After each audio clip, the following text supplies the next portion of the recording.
नमस्कार, आप देख रहे हैं बड़ी बहस। मैं हूं आपके साथ मुकेश राजपूत। यह है प्रदेश का नंबर 1 भरोसेमंद चैनल इंडिया न्यूज़ हरियाणा।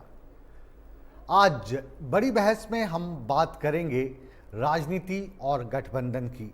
इसका इतिहास 70 साल पुराना है। पहला गठबंधन जो हुआ वो जनसंघ के ज़माने में हुआ और इसका श्यामा प्रसाद मुखर्जी ने नेतृत्व किया। लेकिन हम आज की बात करें तो चाहे लोकसभा चुनाव हो या विधानसभा चुनाव या स्थानीय निकाय के चुनाव हो, अब गठबंधन एक आम सी बात बन गया है। गठबंधन चुनाव से पहले भी होता है और चुनाव के बाद भी होता है। जब तक सत्ता में हो गठबंधन चलता रहता है और जब सत्ता में चुनाव नज़दीक हो तो ये अक्सर टूट भी जाता है। लिहाजा गठबंधन के अंदर की कहानी, जोड़ तोड़ की कहानी क्यों होती है, कैसे होती है, इसके कौन कौन से बिंदु हैं, इस पर आज हम विस्तार से जानने की कोशिश करेंगे। और आज की इस बड़ी बहस में हरियाणा से जुड़े बड़े चेहरे हमारे साथ होंगे। हम हरियाणा की बात कर रहे हैं तो अभी जो लेटेस्ट इन्फॉर्मेशन है उसमें भारतीय जनता पार्टी और हलोपा ने साथ चुनाव लड़ने की बात कह दी है, ऐलान कर दिया गया है इसका। इनेलो और बसपा का गठबंधन भी अब हो चुका है।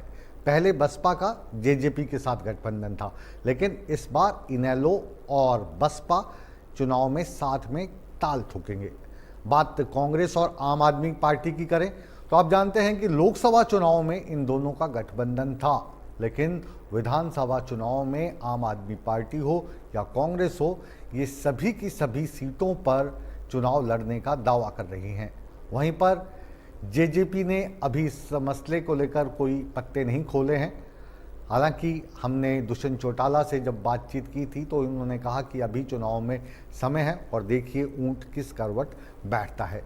सभी दलों के दिग्गज आज हमारे साथ जुड़ेंगे, ऐसी हमारी कोशिश रहेगी। लेकिन हमेशा की तरह इस डिबेट को शुरू करने से पहले या इस चर्चा को शुरू करने से पहले हम आपको दिखाने जा रहे हैं एक स्पेशल रिपोर्ट जो गठबंधन की कहानी सुनाएगी आपको अपनी जुबानी।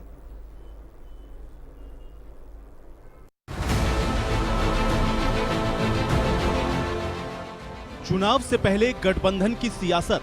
विधानसभा चुनाव का काउंटडाउन शुरू हो चुका है और प्रदेश की 90 सीटों के लिए अक्टूबर में वोटिंग होगी। लिहाजा सभी पार्टियां अपनी अपनी रणनीति के तहत मैदान में हैं। सत्ता पाने के लिए गठजोड़ की सियासत भी शुरू हो गई है। बीजेपी हलोपा के साथ मिलकर चुनाव लड़ेगी। सूत्रों के हवाले से खबर यह है कि गोविंद कांडा ने 15 सीटों की डिमांड की थी, लेकिन बीजेपी 5 सीटें देने को राजी है। कांग्रेस और आम आदमी पार्टी की बात करें तो दोनों ही पार्टियां सभी 90 सीटों पर अकेले चुनाव लड़ने का दावा कर रही हैं। हालांकि लोकसभा चुनाव में दोनों ने चुनाव को मिलकर लड़ा था। हमारा अलायंस लोकसभा में था, स्टेट में किसी पार्टी से कोई अलायंस नहीं हमारा। नहीं, कोई बातचीत ना गठबंधन हुआ ना अभी बातचीत चलेगी, क्योंकि हमारा स्टेट लेवल का गठबंधन था ही नहीं कभी। राष्ट्रीय स्तर पर था, वो आज भी है। आम आदमी पार्टी 90 की 90 सीटों पे हर बूथ पे मजबूती के साथ सक्षम है और अपनी तैयारी कर रही है। अगर वास्तविकता देखेंगे, आज हरियाणा के अंदर सबसे बड़ा संगठन आम आदमी पार्टी के पास है। इनेलो बसपा के साथ चुनावी मैदान में उतरी हैं और दोनों ही दल सीट शेयरिंग का ऐलान भी कर चुके हैं। इनेलो 53 सीट पर तो बहुजन समाज पार्टी 37 सीटों पर अपने उम्मीदवार उतारेगी। हालांकि जननायक जनता पार्टी ने अभी तक अपने पत्ते नहीं खोले। इंडिया न्यूज के मंच पर दुष्यंत चौटाला ने कहा कि हम सभी सीटों पर चुनाव लड़ने में सक्षम हैं, गठबंधन बाद की बात है। 90 सीट्स हैं तो 90 सीट्स में से क्या आप किसी के साथ गठबंधन करेंगे या अकेले ही चुनाव मैदान में? अभी तो संगठन की रीओरिएंटेशन चल रही है और हम 30th का हमने टारगेट लिया था जो कल है कि हम अपने डिस्ट्रिक्ट बॉडीज को खड़ी कर दे और डिस्ट्रिक्ट बॉडीज के साथ साथ फिर आगे हल्का बॉडीज भी with in a weeks time हम लेके चले और 90 सीटों का फोकस है। पिछली बार भी हमारा बसपा के साथ अलायंस था और 1 महीने पहले वो हमें छोड़ के चले गए। एक ट्वीट आता था, ट्वीट आया कि भाई अलायंस नहीं है। हमने उसके बाद क्या मैदान छोड़ा, 90 कैंडिडेट फाइल करे और मैदान में उतरे। मुझे नहीं लगता कि किसी को आज ये सोच के कि भी मेरे पास 90 की नहीं है और हम अलायंस बनाने लग जाए और करने लग जाए, ये तो समय की बात है। परिस्थितियां लगेंगी, समीकरण बनेंगे, तो इतिहास में पोलिंग से शायद घंटों पहले भी अलायंसेस बने हैं, कैंडिडेट विड्रॉ हुए हैं, समर्थन हुए हैं। बहरहाल मौसम चुनावी है, दावे और वादे अपने अपने हैं, लेकिन फैसला जनता को करना है कि आखिर वो किसके साथ है। Bureau report, India news, Haryana.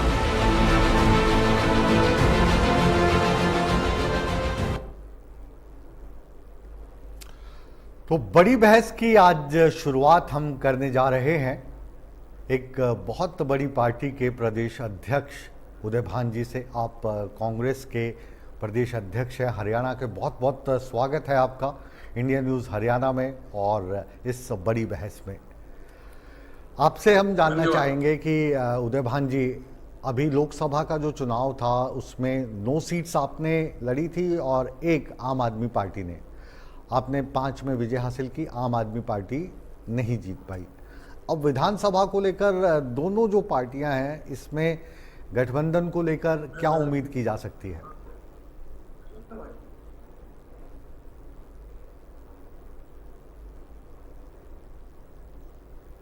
Hello जी, आप तक मेरी आवाज पहुंच पा रही है?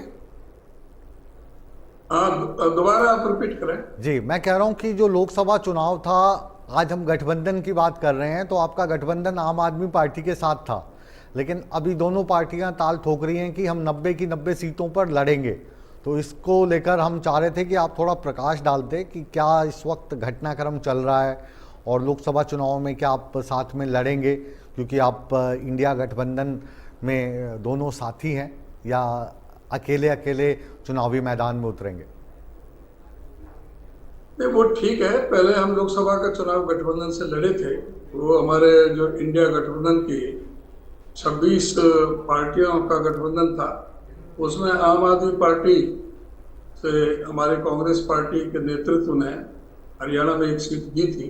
उसके बदले में जो जब यहाँ पर गुजरात में भी जिस तरह से हुआ, दिल्ली के अंदर हुआ, तो उसको देखते हुए और चंडीगढ़ में भी हमें सीट मिली, तो उस हिसाब से 1 सीट हमें देने को कहा था, तो 1 सीट उनको दी गई थी कुरुक्षेत्र में। जी, कांग्रेस अपने आप में हमारे 90 के 90 विधानसभा में बहुत मजबूत हमारे प्रत्याशी हैं और भारी बहुमत से कांग्रेस पार्टी सरकार बनाएगी। लोगों का मन पूरी तरह से बन चुका है और आपने देखा होगा कि इसमें लोकसभा के चुनाव में जिस तरह से परफॉर्मेंस कांग्रेस पार्टी की रही है, कांग्रेस पार्टी ने और गठबंधन ने 90 के 90 विधानसभा में पहले से अधिक वोट अर्जित किए।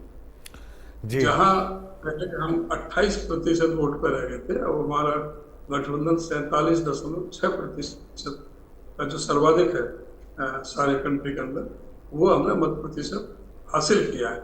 हमने 19.5% का गेन किया है, बीजेपी ने 11.5% का लॉस किया, तो वो उनका कम हुआ है। तो ये एकदम जनता का पूरी तरह से ये सीधा सा संकेत है कि आने वाला जो समय है हरियाणा प्रदेश में कांग्रेस पार्टी का है और कांग्रेस पार्टी भारी बहुमत के साथ में सरकार बनाएगी।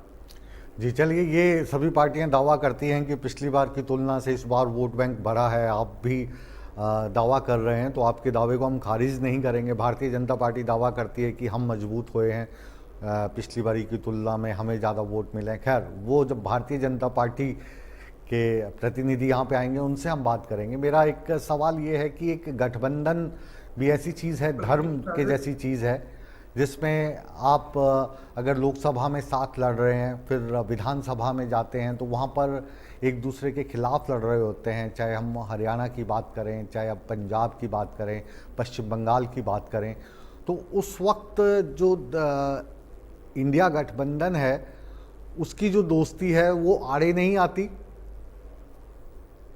नहीं, यहाँ किसी तरह का हरियाणा में कोई मन में है किसी के भी कोई वो नहीं है मतभेद किसी के बीच में।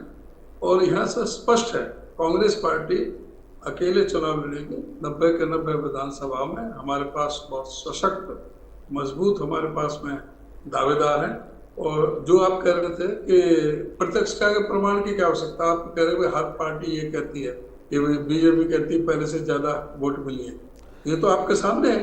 पहले उनके 58% उनके वोट मिले थे, इस बार वो 46% पर रह गए। पिछली बार वो 79 असेंबली में उन्होंने लीड किया था, अब वो 44 पर रह गए। तो ये तो प्रत्यक्ष क्या है, हम 0 से 5 पर पहुंचे हैं, वो 10 से 5 पर पहुंचे हैं। जी, तो ये सबके सामने स्पष्ट है। इसमें ये नहीं रहा ना कि कोई भी पार्टी कहती है, ये तो आपके सामने प्रमाण है। मैं एक्चुअली दिल की बात कर रहा था। दिल की बात ये थी कि मतलब जब हम लोकसभा में चुनाव लड़ते हैं, एक दूसरे की तारीफ करते हैं, एक दूसरे के नेताओं का सम्मान करते हैं, और यही नेता, हम महज कांग्रेस की ही बात नहीं कर रहे, दूसरी पार्टी के नेतागण भी हमारे साथ जुड़ेंगे, आपके साथ भी बातचीत होंगे। और रंजीत चौटाला अब हमारे साथ जुड़ चुके हैं। आप का भी बहुत बहुत स्वागत है इंडिया न्यूज़ हरियाणा में चौटाला साहब। और ये बड़ी बहस का आज हम आगाज़ कर रहे हैं एक नए सिरे से, नए क्लेवर, नए फ्लेवर, नई धार के साथ। और आपके साथ जो जुड़े हैं वो कांग्रेस के अध्यक्ष हैं, तो आप दोनों भी एक दूसरे का स्वागत इस बहस में कर सकते हैं। मैं तो कर ही रहा हूँ, और दोनों मैच्योर नेता हैं अपनी अपनी पार्टी के। बात आज गठबंधन, जी, तो बात गठबंधन की हो रही है चौटाला साहब। और गठबंधन में मैं उदय भान जी से पूछ रहा था कि कांग्रेस के अध्यक्ष हैं कि जब लोकसभा में चुनाव लड़ते हैं तो बहुत तारीफ़ करते हैं, केजरीवाल राहुल गांधी की तारीफ़ करेंगे, राहुल गांधी केजरीवाल जी की करेंगे, लेकिन जब बात स्टेट्स की आती है तो चाहे भाजपा हो, कांग्रेस हो, फिर वहाँ पे सीट बंटवारे को लेकर काफ़ी तनातनी होती है। भाजपा भी गठबंधन करती है, लेकिन उन स्टेट्स में करती है जहाँ पर कमज़ोर हो। हरियाणा में इस बार गठबंधन को लेकर क्या रणनीति है भारतीय जनता पार्टी की, ये हम आपसे जानना चाहेंगे। देखिए, एक राष्ट्रीय पार्टी है, बहुत बड़ा नेतृत्व है। जब पंडित जवाहरलाल नेहरू 1952, 57 और 62 में 3 बार कंटिन्यूसी में देश के प्रधानमंत्री बने जी, उसके बाद एक कोलिशन पीरियड रहा यूपीए एनडीए का। इंदिरा जी भी 1977 में चुनाव हार गई थी, उन्हें थर्ड टाइम नहीं मिला था। मोदी साहब इसके बाद पहले आदमी हैं जो इतने बड़े देश में, जहाँ 145 करोड़ की आबादी हो, डिफरेंट लैंग्वेजेज हो, डिफरेंट धर्म हो, कर्नाटक के लोग तमिलनाडु की भाषा नहीं समझते, उड़ीसा के लोग बिहार की भाषा नहीं समझते, वो उड़िया नहीं समझेंगे, और बंगाल आसाम की नहीं समझता। धर्म अलग अलग, कश्मीर अलग है, जम्मू अलग है। और इतने बड़े देश में जहाँ 66 करोड़ लोग वोट डाले, वहाँ इतने बड़े प्रजातंत्र में तीसरी बार बनना एक बहुत बड़ा सुखद आश्चर्य है। और मोदी साहब ने जब बन के उसके बाद कुछ चीज़ें मैं आपसे बता रहा हूँ जो बढ़ती गई। जो आपका वर्ल्ड की जो पहली 5 इकोनॉमियाँ, उसमें एक हो गया। वर्ल्ड की जो 5 बड़ी जो फोर्स हैं, जिन्हें आर्मी की हम डिफेंस की जो कहते हैं, उनमें भारत एक हो गया। जब इतना तेजी से बढ़ता जा रहा है तो उसके आगे दूसरी पार्टी बड़ी छोटी हो जाती हैं। देखिए, अगर मैं किसी पार्टी के विरोध में नहीं, पर जो हकीकत है उस पर कह रहा हूँ जी जी, कि कांग्रेस आज सब कुछ होने के बाद, इंडिया से अलायंस करने के बाद 90 पे पहुंची है। और मोदी साहब तीसरी बार सब इनकम्बेंसी फैक्टर सबको बराबर में रखे, उसके बाद भी आज 240 पे है जी। तो आप ये समझिए कि 180 का गैप भरने में तो जी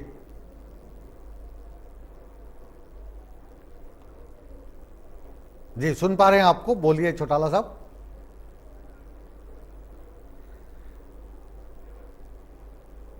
जी, थोड़ा सा ऑडियो मिलने में दिक्कत हो रही है चौटाला साहब की। वापस आप हमारे साथ बने रहिए, हमारी टेक्निकल टीम आपसे संपर्क कर रही है।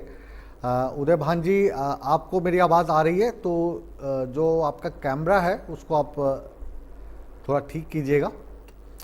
एक बार हम फिर से इस बहस को आगे बढ़ाएंगे। एक जो इस पूरी बहस की बुनियाद जो तय करती है, वो स्टोरी, जो कहानी अपने आप कहती है कि क्या इतिहास रहा है गठबंधन का, वो हम आपके समक्ष दोबारा से रखेंगे। और चौटाला साहब, आप तक हमारी आवाज़ पहुंच पा रही है?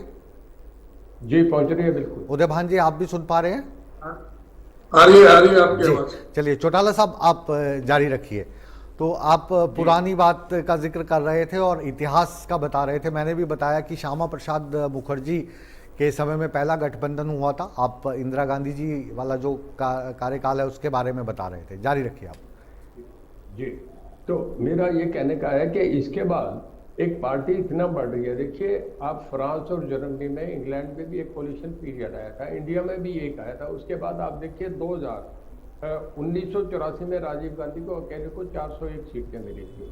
उसके बाद 2014 मतलब 16 साल और 14 30 साल के बाद किसी सिंगल पार्टी को बहुमत मिलना, उसको तीसरी बार मिल जाना बहुत बड़ी अचंभे की बात है। डेमोक्रेसी में ऐसा नहीं हुआ करता। देखिए अमेरिका में एक लीगली है, कॉन्स्टिट्यूशन में है कि 2 बार प्रेसिडेंट बन सकता है, 8 साल के बाद नहीं बन सकता जी। और इंग्लैंड में भी 2 प्राइम मिनिस्टर ऐसे बने हैं, एक मार्गरेट थैचर थी और एक विंस्टन चर्चिल थे जी। जो वर्ल्ड वॉर सेकंड के बाद जब जर्मन में अलाइड फोर्सेस के वो लीडर थे, जीत गए थे। तो उसके बाद से मैं आप बता रहा हूँ कि वो 2 बार बने हैं। इतना बराबर बनना मैं समझता हूँ इस देश में एक इतिहास की बात है।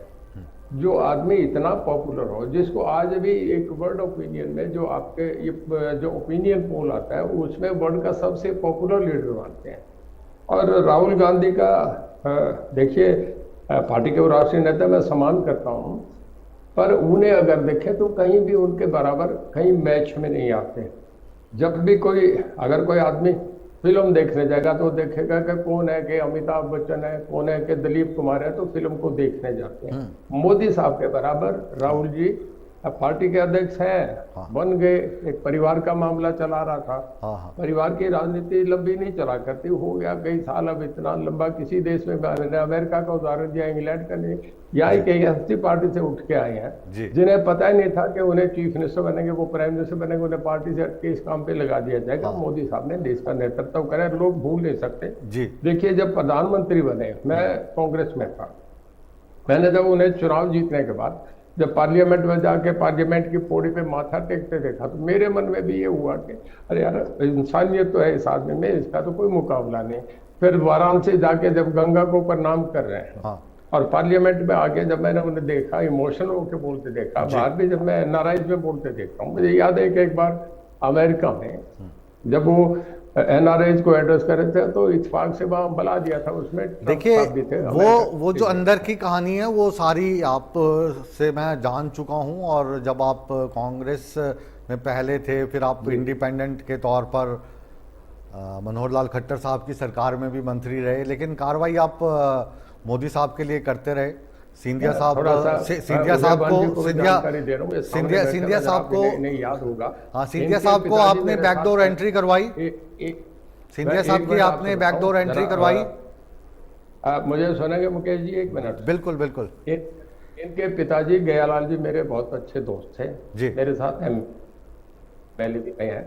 और उदयभान जी को याद होगा, सामने बैठे नहीं, ये गाड़ी चलाते थे, इन पे एक हरे रंग की एम्बेसडर कार होती, मैं इनके पिताजी पीछे साथ बैठा करते थे, इनके हल्के में मैं घूमता था। तब ये राजनीति नहीं करते थे, तो मैं इनके पिताजी के लिए घूमता था। ये सामने बैठे, इन्हें जरा पूछ लो, गलत नहीं कह रहा जी। तो हमारा आपस में प्यार है। कुछ चीजें इन्हें इतिहास की जानकारी दे रहा हूँ मैं, कोई इसमें मेरा अलग नहीं है जी। दूसरा जो मेरा कहना है, जो आप बीजेपी का एक हिस्ट्री बैकग्राउंड की बात कर रहे थे, ऐसी पार्टी जो उभर के आती है, जो लोगों से सीधी जुड़ी हुई है, इतने बड़े रिफॉर्म्स हो रहे हैं, उस पार्टी को आउट करना कभी पॉसिबल नहीं होता। और कांग्रेस में मैं इतनी क्षमता नहीं देखता कि राहुल गांधी को ऐसा चमत्कार करने के कभी। मेरा ये मानना है कि अगले 10 साल तक तो मैं बहुत एक अच्छा समय देख रहा हूँ कि बीजेपी का। बाकी तो देखो परमात्मा को पता होता है किसका कितना वक्त है, ये तो मुझे भी नहीं, मैं कितनी देर राजनीति में क्या हूँ जी। पर जो हालात और जो चीजें देखता हूँ उससे जो आम आदमी, आज किसी से भी आप पूछो, पहले भी लोग कह रहे थे चुनाव से पहले कि मोदी साहब इंडिया अलायंस बना। अब देखिए कई जगह इनके झगड़े आ जाते हैं। इनके जब उन दिनों में ममता जी ने कर दिया कि मैं इनके साथ नहीं अलायंस दूंगी, इतनी सीट दूंगी, करना है तो करो। एक बार याद होगा रात को आपको राहुल गांधी जी को जाके इससे अपना मुलायम सिंह जी के बेटे अखिलेश यादव से उनके घर जाके मुलाकात करनी पड़ी, अलायंस टूट रही थी। जब इस तरीके के लीडरशिप में आ जाए तो फिर लोगों में सम्मान घट जाता है पार्टी जी। और उसके बाद केजरीवाल जी वो करेंगे ना, कुछ आदमी कहेंगे इन्हें लीडरशिप देंगे तो हम अलायंस करेंगे। कभी नीतीश जी को ये बुला रहे थे, नीतीश जी इनके घर नहीं गए। ऐसे पार्टियां नहीं चला करती। लीडरशिप एक आदमी होती है, घर में भी परिवार में भी एक हेड होता है। कई लोगों से सोच के सलाह देके कभी नहीं चला करती। ये वक्त का तकाजा है या वक्त है। आपको वो समय भी याद होगा उदयभान जी के पास मैं जा रहा हूँ कि जब सरकार बन गई थी यूपीए की, तो उस वक्त मुलायम सिंह यादव और अमर सिंह उनके घर जा रहे थे कि समर्थन ले लो, समर्थन ले लो, तो वो भी उस वक्त समर्थन नहीं लेते थे। वक्त वक्त की बात है। उदयभान जी, वो वाला किस्सा तो याद होगा आपको, जब अच्छी मेजोरिटी में पूरी तरह से याद है। जो चौधरी रणजीत सिंह जी जो अभी कह रहे थे कि ये बात ठीक है कि चौधरी देवीलाल जी के सुपुत्र के नाते इनकी पहचान थी कि चौधरी देवीलाल जी के बेटे हैं, जैसे मेरी पहचान अपने पिताजी के साथ थी जी। तो मैं गाड़ी चलाता था, इसमें कोई शक नहीं जी। लेकिन उसके बाद 87 में मैं और चौधरी रणजीत सिंह पहली बार एमएलए बने थे जी। और उसके बाद मैं तो और 4 बार एमएलए बन चुका हूँ। ये तो चौधरी देवीलाल की इतनी बड़ी लेगेसी के बावजूद ये आप इसको, जो इन्होंने कहा, आपने इसको अलग एंगल से ले लिया। ये आप लोगों के या जो फैमिली का प्यार था कि ये उस वक्त से हमको जानते हैं। हाँ, मेरा इनका प्यार बहुत बहुत अच्छा रहा है। कहने दो, मैं रिप्लाई करूंगा। कहने जी जी। मेरा इनका प्यार बहुत अच्छा रहा है। हाँ हाँ। लेकिन राजनीति में ये कोई लगभग हम साथ ही आए 87 में जी। 87 में हम साथ ही बने पहली बार। हाँ। और हमारा फ्लैट भी ऊपर, मेरा 14 नंबर फ्लैट था, इनका 15 नंबर फ्लैट था जी। तो हम साथ रहे और बहुत बढ़िया मधुर संबंध रहे जी। इसमें कोई, लेकिन अब ठीक है, पार्टी का आज वो कांग्रेस छोड़ करके बीजेपी की बैटिंग करेंगे स्वाभाविक रूप से जी। अभी जब 2019 में उनकी टिकट कटी तो इंडिपेंडेंट जीते, तो उसमें तो होना चाहिए। और जहां तक है अभी ये खुद इनेलो वाले अपने अजय सिंह चौटाला, हाँ। ये तो जबरदस्ती समर्थन देकर आए थे राष्ट्रपति को, बिना मांगे समर्थन दिया था जी। चलता वही मैंने किस्सा याद करवाया था कि एक वक्त ये भी था कि जब मुलायम सिंह यादव अमर सिंह के साथ जाकर कांग्रेस को समर्थन दे रहे थे, लेकिन उन्होंने समर्थन नहीं लिया। वक्त की बात है। चौटाला साहब, आज मुझे बहुत खुशी है कि जो हमारी ये इंडिया न्यूज़ की बड़ी बहस की स्क्रीन है, इसमें हमने 2 बहुत ही करीबी लोग को एक साथ में बिठाया, एक मंच दिया है, जिनकी कोठी एकदम साथ में थी, जो राजनीति में एमएलए एकदम साथ में बने, और दोनों के जो पिता हैं वो बड़े नेता रहे हैं। तो ये जो हरियाणा के दर्शक देख रहे होंगे, राजनीतिक टिप्पणियां करते हुए आप लोगों को बहुत लोगों ने देखा होगा, लेकिन ये वाली जो करीबी थी, इसका श्रेय हम ले लें कि एक दूसरे को हमने मंच पर लाया है और पुरानी यादों को भी ताज़ा किया है। बिल्कुल लीजिएगा, बड़ा अच्छा, हमें भी अच्छा लग रहा है दोनों को। आप ये जो कह रहे हैं अच्छा लगता है। चैनल पे ये रहना भी चाहिए लोगों में। एक हमारी दोस्ती प्यार अलग है, राजनीतिक बहस अलग है, उसमें एक दूसरे के मुद्दे का जवाब देना चाहिए। लोग सुनना चाहते हैं, बढ़िया का जी। तो अब आप बताइए कि वो जो पुराने किस्से थे और आज की जो राजनीति है वो कितनी बदल गई है। हमारा आज का जो विषय है कि गठबंधन में जिसकी लाठी उसी की भैंस, जब ज़रूरत होता है तब ले लिया जाता है, जब ज़रूरत नहीं होता तो फिर दूध में मक्खी की तरह निकाल कर बाहर फेंक दिया जाता है। देखिए, राजनीति संभावनाओं का खेल है। कब गठबंधन बन जाए, कब टूट जाए, ये कभी भी, इसमें दोस्ती और दुश्मनी के दायरे बड़े लिमिट होते हैं। एक दीवार इकट्ठी बना लो, फिर उस दीवार को गिरा दो। ये कच्ची पेंसिल की लाइन है, इन्हें खींच दो और बना दो जी। कई बार हालात से गठबंधन है। बीजेपी को हालात से गठबंधन, बीजेपी तो अपना एक लोगों में प्यार और अपना एक बड़पन दिखाने के लिए गठबंधन कर रही है। उससे तो पिछले दोनों सरकारों में गठबंधन की आवश्यकता नहीं थी, पर एनडीए बना रखा था, उस एनडीए को उन्होंने जिंदा रखा, उस विचार को, उस सोच को जिंदा रखा है। कांग्रेस की मजबूरी की गठबंधन, कांग्रेस को बिना गठबंधन के कोई रास्ता है नहीं। कई बार तो इनमें ये झगड़ा होता रहा। आपको इस बात की जानकारी है कि लीडरशिप हम राजीव गांधी को नहीं देंगे, हम सोनिया जी होंगे तो बढ़ते हैं, राहुल गांधी को नहीं देंगे। सॉरी, मैं गलत नाम दे गया, राजीव जी का। राहुल गांधी को नहीं देंगे, सोनिया जी को मान देंगे, खड़गे को मानेंगे, इनको नहीं मानेंगे। कई बार बहस होती है। एक बार शरद पवार, इनको तो याद नहीं, मैं AICC का मेंबर था, ये नहीं थे, और कांग्रेस का सम्मेलन हो रहा था तो इसमें जो तारकटोरा गार्डन में शरद पवार उसमें बोले थे, सोनिया जी भी मंच पे थी, कि वो पहले पुराने बड़े जमींदार साहूकार होते थे वो बैठे रहते थे, वो लाते थे। अब नेता बदल गए, राजनीति बदल गई, अब वो नहीं चलेगा। सोनिया जी को कह रहे थे, उस मीटिंग से छोड़ के चले गए थे, उसके बाद कांग्रेस छोड़ के चले गए थे। तो मैंने तो वो वक्त कांग्रेस की भी देखा है। मैंने, मेरे फादर जो देवीलाल कांग्रेस छोड़ के 62 में बाहर निकले। हमारा फैमिली का इतिहास एक अलग है। 62 में कांग्रेस छोड़ के निकले, ज्वाइंट पंजाब था, पंजाब हरियाणा हिमाचल एक था। मेरे फादर ऑन रिकॉर्ड है recognise leader of the opposition थे। मास्टर तारा सिंह, संत फतेह सिंह अकाली दल के लीडर होते थे, दो अलग अलग धरे थे। अकाली दल सबसे बड़ी पार्टी थी, पर 62 में जो देवीलाल कांग्रेस छोड़ के ज्वाइंट पंजाब हरियाणा में उस वक्त के recognise leader of the opposition थे ज्वाइंट पंजाब में। और बादल साहब उस हाउस के मेंबर ही नहीं थे, मैं आपसे बता रहा हूँ। गुरनाम सिंह अकाली दल के लीडर होते थे और पंजाब बीजेपी के 8 मेंबर होते थे। जो देवीलाल के 26 थे, अकाली दल के 18 थे। तो जो देवीलाल तो सदा बहुत इज्जत से धमाके की राजनीति करी है। उन्होंने जब कांग्रेस छोड़ी तो अपना दम दिखा के छोड़ी। देखिए, मैं हुड्डा साहब हमारे दोस्त हैं, मित्र हैं, पर वो ये ऐसे फैसले नहीं ले सकते। कांग्रेस में उन्हें बहुत बहुत लंबे समय से उनका हक बनता है। कांग्रेस के लीडर ही वो हैं। आज के दिन वाहिद लीडर हुड्डा साहब ही हैं, दूसरों के पास कुछ नहीं है जी। पर कांग्रेस की मजबूरी है कि उन्हें अब निभाना पड़ रहा है उनसे। पर हुड्डा साहब को भी इन्हें 10 साल पहले दे देना चाहिए थे। ये जो बात आपने कही है, ये बात तो आपने उदय भान जी के दिल की बात कह दी है कि हरियाणा में कांग्रेस में हुड्डा लाइन या खुड्डा लाइन, तो इस चीज का तो आपका समर्थन कर दिया जी चौटाला साहब। चौधरी रणजीत सिंह प्रदेश के बहुत ही सम्मानित वरिष्ठ नेता है। जी जी।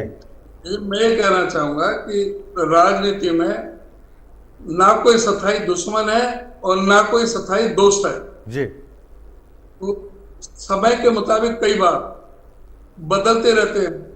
जिस तरह से अब चौधरी रणजीत सिंह, जब चौधरी देवीलाल की सरकार थी 87 में, अपने खून का रिश्ता होते हुए भी चौधरी देवीलाल की सरकार को, चौधरी देवीलाल की सरकार को भी हटाने का प्रयास किया गया।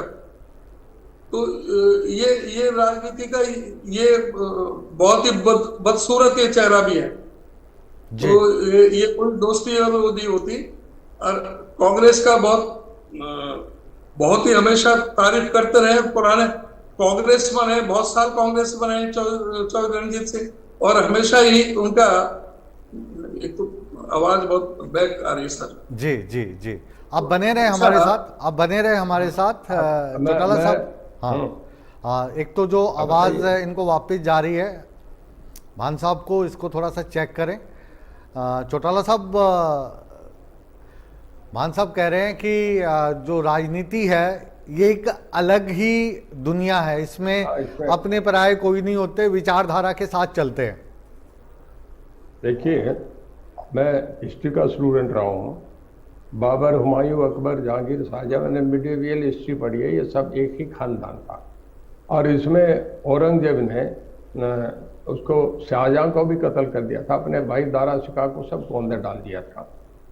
पर जो बीजेपी की राजनीति है, ये इस तरीके की राजनीति है कि ये लोग विचारधारा से जुड़े हैं। इसमें थिंक टैंक है। मैं तो इस पार्टी में आके बैठा हूँ तब मैंने देखा है, यहाँ देश बड़ा है, राष्ट्रीय मुद्दे बड़े हैं।